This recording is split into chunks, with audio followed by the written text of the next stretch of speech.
The latest numbers from the Erie County Health Department show the opioid epidemic here could claim the lives of nearly 400 people by the end of the year. Now, last year there were 300 deadly overdoses.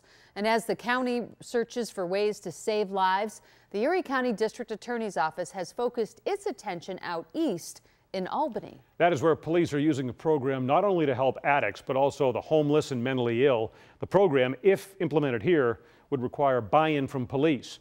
And 2 on Your Side's Jeff Preval explains it is 2 on Your Side original investigation. Inside the Erie County District Attorney's Office, prosecutors are looking for ways to address the opioid crisis. The DA's office is eyeing a program the Albany Police Department uses that gets addicts into treatment and those who are homeless and mentally ill the help they need.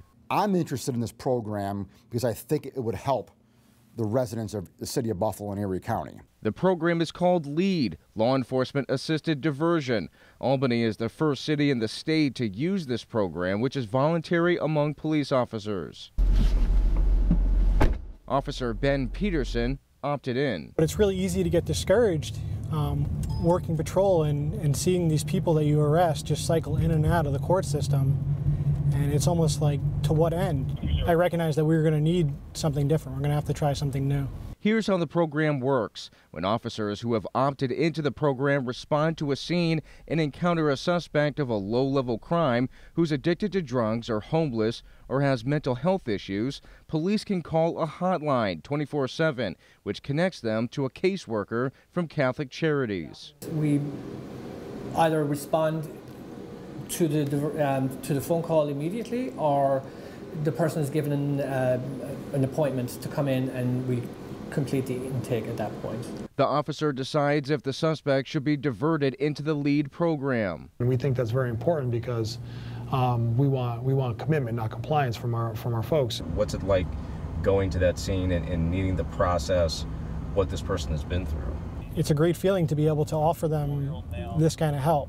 Keith Brown, the project director of Albany's LEAD program, says in order for low-level offenders to get into LEAD, they have to sign a consent form. And then if there is a complainant involved, so if it was a business that the person was shoplifting from or something, they would also need to consent to the diversion. This has to be done within 30 days of the incident. If not, charges are filed. Whether it's drug possession or petty larceny or trespassing, what happens to that charge for someone who is diverted? If the person meets with the case manager, completes the assessment within 30 days, that charge is never filed. So it's possible that a LEAD program participant, after 30 days, and after charges against them are not filed, they could drop out of the program. But that's rare. Most people stay engaged in the process. How do you battle the possibility of people gaming the system? In reality, there's really very little to game. Trying something different one time is really a low-risk move that has been demonstrated to work. It's not going to work for everybody, but it works for a significant enough portion of these people.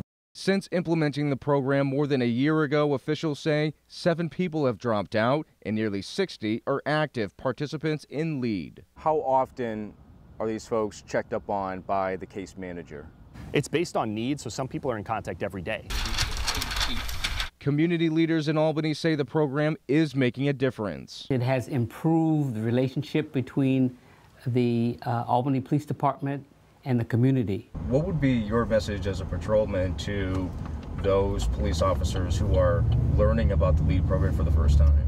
This is just another component that you have to use along with a lot of other programs to try to help people.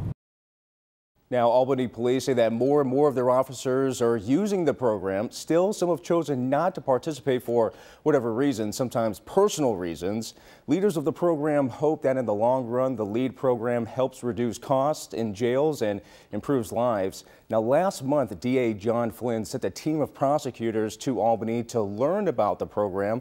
And tonight at 11 Mary Alice, we'll have a sit down with John Flynn, talk about more about how the program could be implemented here, and also about him trying to get police to buy into the program, and that is key. I mean, that data sounds encouraging. Only 7 people opted out and 60 of them were helped and stay in the system.